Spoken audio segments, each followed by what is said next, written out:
Hello guys! For today's video, gagawa po tayo ng chocolate moist cake. Ang mga ingredients ay 1 cup cake flour, 1/3 cup cocoa powder, 1/4 cup cooking oil, 3 eggs, 1 cup sugar, 1/2 teaspoon salt, 1 teaspoon baking powder, vanilla essence or vanilla, 1/2 teaspoon baking soda, 1/2 cup milk, 1/2 cup boiling water with 1/2 teaspoon coffee powder, 1 tablespoon vinegar.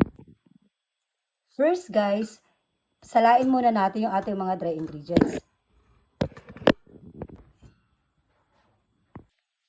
Salain natin ang ating flour, cocoa powder,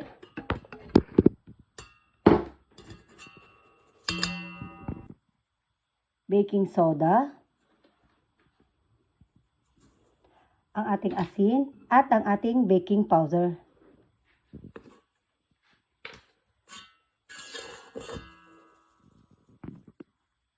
At ang ating sugar.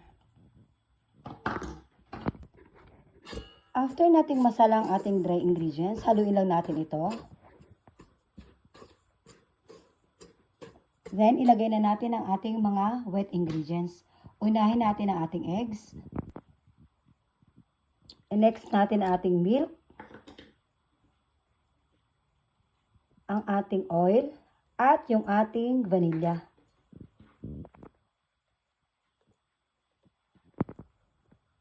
At i-mix well lang natin to guys, gamit ang ating stand mixer.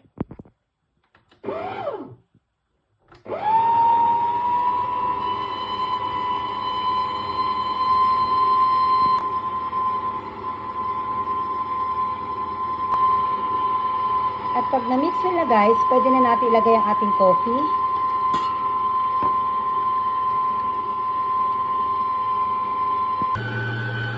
At yung ating vinegar.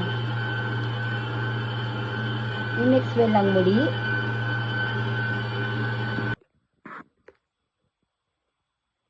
After natin ma-mix well guys, pwede na natin ilagay sa ating baking pan na nilagyan ko ng parchment paper at cooking oil para hindi dumikit.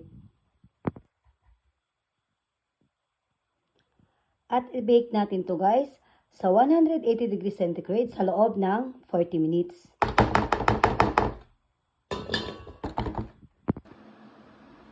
After 40 minutes ng pagbe-bake guys, gawin naman natin yung... Ito naman guys ang ating ganache.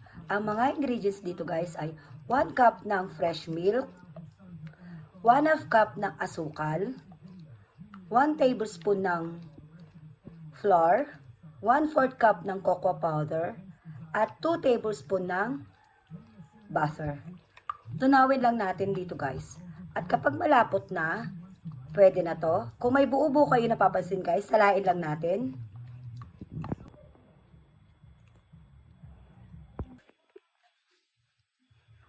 Eto guys, ready na ang ating ganache. Ilalagay na natin sa ating cake.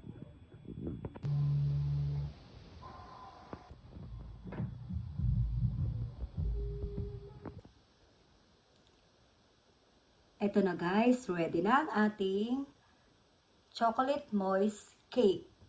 Madali lang, di ba guys? Try nyo na at matikman yung sariling version.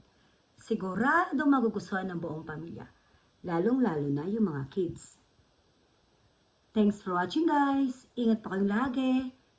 God bless and bye!